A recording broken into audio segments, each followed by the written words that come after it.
Maître Bertrand, finissez de me convaincre. Suite à tous ces efforts, à un oui collectif de la population, quelles seraient les retombées les plus positives de votre projet Liberté-Nation? La réponse est simple.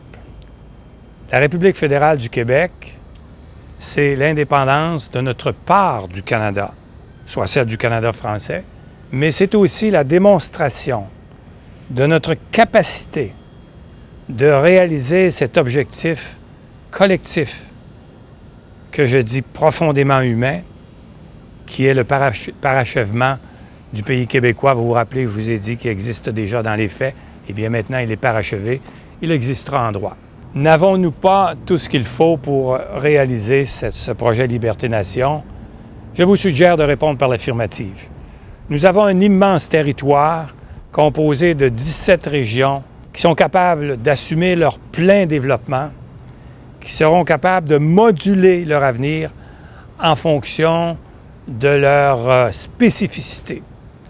Mais nous avons aussi une situation géographique par excellence, avec le fleuve Saint-Laurent, qui nous ouvre la porte sur l'Europe en passant par l'Atlantique, avec la voie maritime qui nous lie au Grand Lac.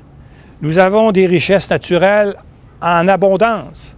Nous avons des capitaux très impressionnants. Et nous avons une population de 8 millions, assez grande pour représenter un important pouvoir d'achat. Nous avons, et le facteur humain, une classe grandissante d'hommes et de femmes qui sont capables de lancer des initiatives de toutes sortes. Nous avons une langue, une culture qui ont participé au fondement du Canada et aussi au fondement de l'Amérique du Nord. Nous avons tout ce qu'il faut pour réussir.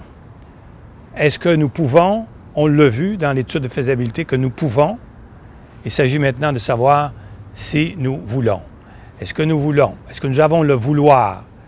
Bien, pour vouloir, il faut d'abord se convaincre soi-même qu'on est capable de réaliser le projet Liberté-Nation et surtout, ne jamais, jamais se laisser guider par le sentiment de peur. Lorsque j'ai conçu le projet Liberté-Nation, je me suis représenté le pays québécois de l'an 2030 comme une gigantesque mosaïque. En la regardant de loin, je voyais 17 États autonomes, unis et fédérés au sein d'une république, la République fédérale du Québec, formant un seul peuple. Mais, en la regardant de près, cette mosaïque, dans sa composition, je voyais très bien mes frères indiens et autochtones. Je voyais très bien mes compatriotes de langue anglaise avec qui nous avons construit la plus grande démocratie au monde. Je voyais très bien mes compatriotes allophones qui sont venus de tous les coins de la Terre avec leur richesse culturelle pour enrichir la nôtre.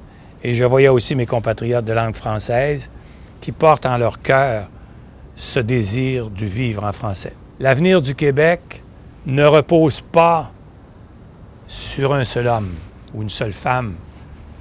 Si brillant, si lucide et si charismatique soit-il, eussent-ils été premier ministre? Non. Notre avenir repose sur la force de son peuple, aux limites insoupçonnées et insoupçonnables dans les 17 régions du Québec. Notre avenir repose sur la République fédérale du Québec en 2030. À bientôt en 2030.